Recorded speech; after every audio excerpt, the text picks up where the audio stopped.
Guys, welcome back to my channel. And ಇವತ್ತು ಬಂದ್ಬಿಟ್ಟು Wednesday ನಾನು ಬೆಳಿಗ್ಗೆಯಿಂದನೇ ವ್ಲಾಗ್ನ ಸ್ಟಾರ್ಟ್ ಮಾಡಿದ್ದೀನಿ. ನಿಮ್ಗೇನಾದರೂ ಈ ವ್ಲಾಗ್ ಇಷ್ಟ ಆಯಿತು ಅಂದರೆ make sure to like, share and subscribe to my channel. Ekadashi ಹಬ್ಬದ ದಿನ ಇವತ್ತು. ಸೊ ನಾವೆಲ್ಲರೂ ನಮ್ಮ ಚಿಕ್ಕಮ್ಮ ಮನೆಗೆ ಹೊರಟಿದ್ದೀವಿ. ನಾವು ಹಬ್ಬ ಏನು ಸೆಲೆಬ್ರೇಟ್ ಮಾಡಲ್ಲ, ಸೊ ಅವ್ರ ಮನೆಗೆ ಇನ್ವೈಟ್ ಮಾಡಿದ್ರು, ಅದಕ್ಕೆ ಹೊರಟಿದ್ದೀವಿ. ಅವ್ರ ಮನೇಲಿ ಹಬ್ಬ ಎಲ್ಲ ಹೇಗೆ ನಡೀತು ಅಂತ ನೋಡ್ಕೊಂಡು ಬನ್ನಿ.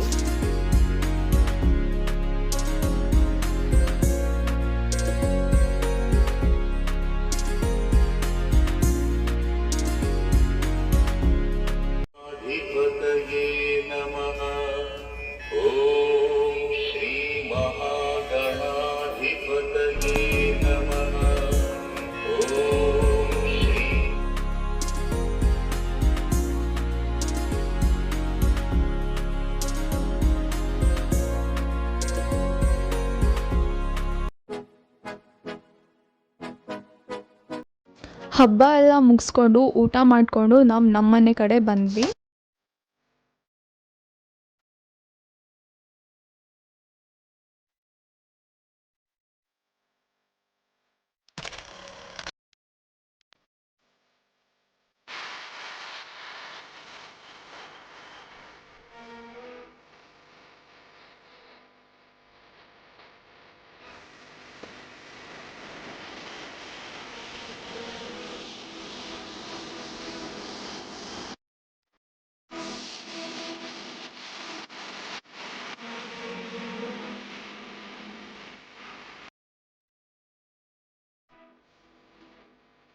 ಸೊ ನೆಕ್ಸ್ಟ್ ಡೇ ನಮ್ಮನೇಲಿ ನಾವು ಶಾವಿಗೆ ಮಾಡಿದ್ವಿ. ನನಗೆ ತುಂಬಾ ಕ್ರೇವಿಂಗ್ಸ್ ಆಗ್ತಿತ್ತು ಶಾವಿಗೆ ತಿನ್ನಬೇಕು ಅಂತ. ಸೊ ಮಮ್ಮಿಗೆ ಹೇಳಿ ಶಾವಿಗೆನ ಮಾಡಿಸ್ಕೊತಾ ಇದ್ದೀನಿ. ನಾನೇ ಒಂದು 2-3 ಶಾವಿಗೆನ ಫಸ್ಟು ಒತ್ತಿ ಇಟ್ಟಿದ್ದೆ. ಆಮೇಲೆ ತುಂಬ ಗಟ್ಟಿ ಆಯಿತು ಅದು ಹಿಟ್ಟು, ಒತ್ತಕ್ಕೆ ತುಂಬ ಕಷ್ಟ ಆಗ್ತಿತ್ತು ಅಂತ ನಮ್ಮ ತಾತನ ಹೆಲ್ಪ್ ತೊಗೊಂಡು ಶಾವಿಗೆನೆಲ್ಲ ಒತ್ತಿ ಇಡ್ತಾಯಿದ್ದೀವಿ.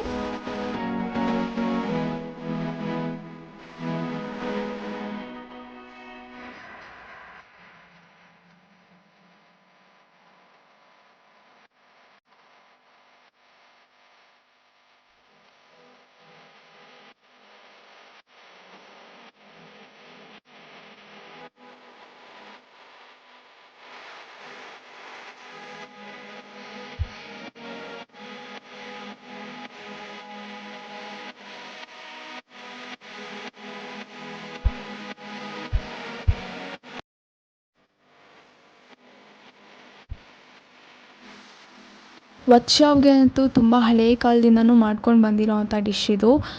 ಇದನ್ನು ಕಲ್ಚರಲ್ ಡಿಶ್ ಅಂತಲೂ ಹೇಳ್ಬೋದು. ನಾನು ಇದ್ರ ಜೊತೆಗೆ ಮ್ಯಾಂಗೋ ಜ್ಯೂಸ್ ಅಂದರೆ ಮ್ಯಾಂಗೋ ಪಲ್ಪಿ ಮಿಲ್ಕ್ ಶೇಕ್ ಮಾಡಿಕೊಂಡು ತಿಂತಾಯಿದ್ದೀನಿ.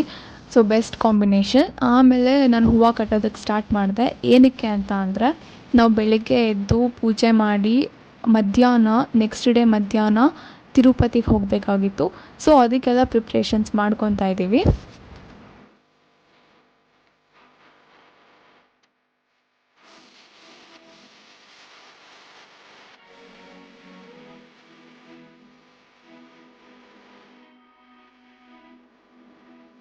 ಆಮೇಲೆ ನಾನು ಫ್ರೂಟ್ ಕಸ್ಟರ್ಡ್ ಮಾಡೋಣ ಅಂತ ಅಂದ್ಕೊಂಡೆ. ಸೊ ಮನೇಲಿ 2-3 ಹಣ್ಣು ಉಳ್ಕೊಂಡಿತ್ತು. ತಿರುಪತಿಗೆ ಹೋದರೆ ಅದೆಲ್ಲ ವೇಸ್ಟ್ ಆಗಿಬಿಡುತ್ತೆ ಅಂತ ಕಸ್ಟರ್ಡ್ ಫ್ರೂಟ್ನ ಮಾಡ್ಕೊಳಕ್ಕೆ ರೆಡಿ ಮಾಡ್ಕೊತಾ ಇದ್ದೀನಿ. ಅದಕ್ಕೆ ನನ್ನ ಮನೇಲಿ ಇರೋವಂಥ ಹಣ್ಣನ್ನ ಕಟ್ ಮಾಡ್ಕೊಂಡು ಇಟ್ಕೊಂಡೆ. ಆಮೇಲೆ ಡ್ರೈ ಫ್ರೂಟ್ಸ್ನ ಕಟ್ ಮಾಡ್ಕೊಂಡಿದ್ದೀನಿ. ಏನೇನು ಡ್ರೈ ಫ್ರೂಟ್ಸ್ ಅಂದರೆ ಬಾದಾಮಿ, ಗೋಡಂಬಿ, ದ್ರಾಕ್ಷಿ, ಪಿಸ್ತಾ, ವಾಲ್ನಟ್ ಎಲ್ಲ ಮನೇಲಿರೋದನ್ನೇ ಕಟ್ ಮಾಡಿಕೊಂಡು ಹಾಕ್ಕೊಂಡೆ. ಇದೇನಂತ ಅಂದರೆ ಚಿಯಾ ಸೀಡ್ಸ್ ಆರ್ ಸಬ್ಜಾ ಸೀಡ್ಸ್, ಅದನ್ನು ನೀರಲ್ಲಿ ನೆನೆಸಿ ಇಟ್ಟಿದ್ದೀನಿ. ಆಮೇಲೆ ಹಾಲಿಗೆ ಕಸ್ಟರ್ಡ್ ಫ್ರೂಟ್ದು ಪೌಡರ್ ಬರುತ್ತೆ, ಅದನ್ನು ಮಿಕ್ಸ್ ಮಾಡಿ ಶಾವಿಗೆ ಜೊತೆ ನೆನೆಸಿ ಇಟ್ಕೊಂಡಿದ್ದೀನಿ. ಆಮೇಲೆ ಸಬ್ಬಕ್ಕಿ ಕೂಡ ನೆನೆಸಿ ಇಟ್ಕೊಂಡಿದ್ದೀನಿ. ಇವಾಗ ಎಲ್ಲ 1 by 1 ಆ್ಯಡ್ ಮಾಡಿಕೊಂಡು 1 to 3 hours ಫ್ರಿಜ್ಜಲ್ಲಿ ಇಟ್ಟರೆ ರೆಡಿ ಆಗುತ್ತೆ ಕಸ್ಟರ್ಡ್ ಫ್ರೂಟ್.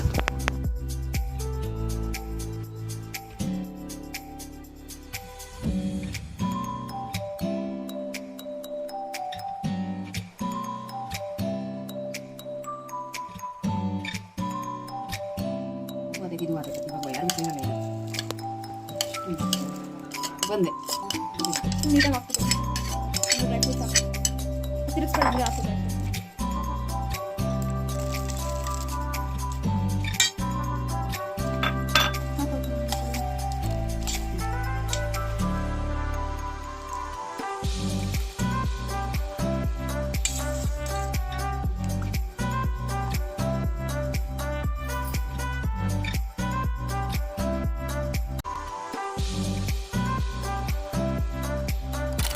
ಋಷಿ. ಈ ಕ್ಲಿಪ್ಪಿಂಗ್ ಬಂದ್ಬಿಟ್ಟು ತಿರುಪತಿಗೆ ಹೋಗೋ ದಿವಸದ್ದು. ನಾನು ಬೆಳಗ್ಗೆ ಬೇಗ ರಂಗೋಲಿ ಎಲ್ಲ ಹಾಕಿ ದೇವ್ರ ಪೂಜೆ ಎಲ್ಲ ಚೆನ್ನಾಗಿ ಮಾಡಿ ಇದ್ದೆ. ನನ್ನ ತಮ್ಮ ಸ್ಕೂಲಿಂದ ಬಂದಮೇಲೆ ನಾವು ತಿರುಪತಿಗೆ ಹೊರಟ್ವಿ.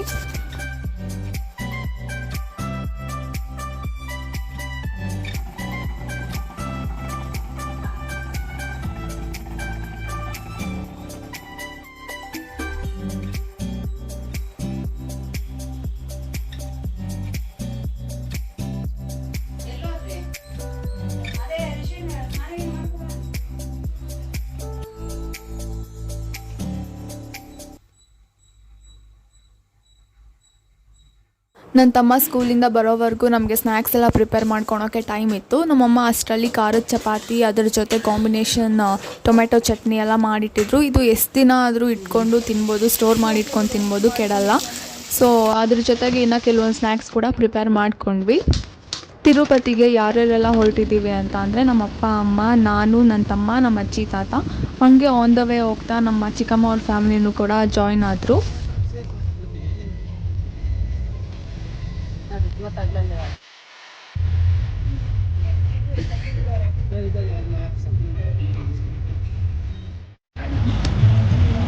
ಹಾಯ್ ಮಾಡು.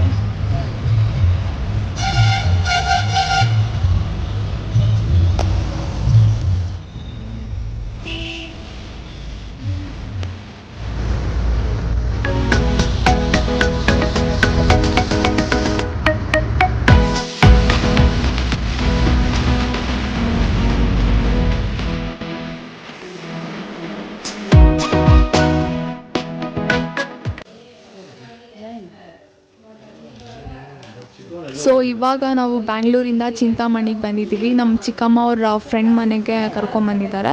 ಅವ್ರದ್ದು ಫ್ಯಾಕ್ಟ್ರಿ ಇದೆ, ಕಡಲೆ ಬೀಜದ ಫ್ಯಾಕ್ಟ್ರಿ. ಇಲ್ಲಿ ಆಲ್ ಟೈಪ್ ಆಫ್ ವೆರೈಟಿ ಆಗಿ ಕಡಲೆ ಬೀಜದಿಂದ ಸ್ನ್ಯಾಕ್ಸ್ ಮಾಡ್ತಾರೆ. ಸೊ ಅಲ್ಲಿ ಫ್ಯಾಕ್ಟ್ರಿ ವಿಸಿಟ್ ಮಾಡಿಕೊಂಡು ನಾವು ಮುಂದಿನ ಜರ್ನಿನ ಕಂಟಿನ್ಯೂ ಮಾಡಿದ್ವಿ.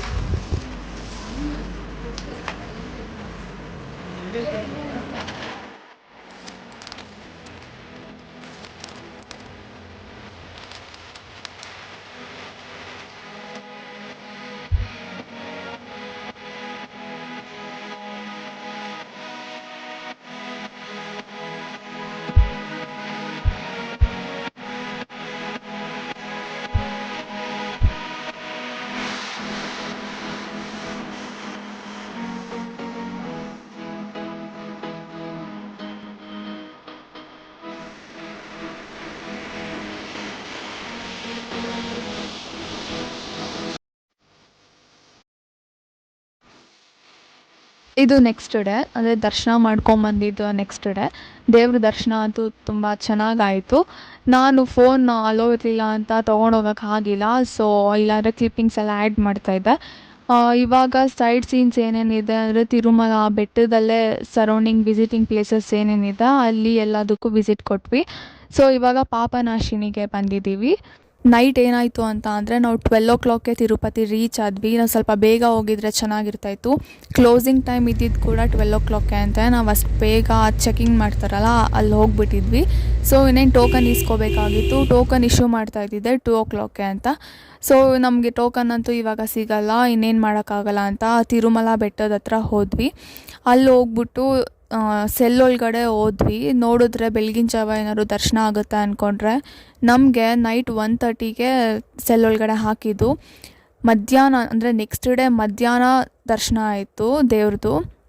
ಸೊ ಇನ್ನೇನು ಮಾಡೋಕ್ಕಾಗಲ್ಲ ಅಂತ ಹಂಗೆ ದರ್ಶನ ಮುಗಿಸ್ಕೊಂಡು ವಿಸಿಟಿಂಗ್ ಪ್ಲೇಸಸ್ನೆಲ್ಲ ನೋಡಿಕೊಂಡು ಆಂಧ್ರ ಪ್ರದೇಶ ಸಿಟಿ ಒಳಗಡೆ ಬಂದ್ವಿ.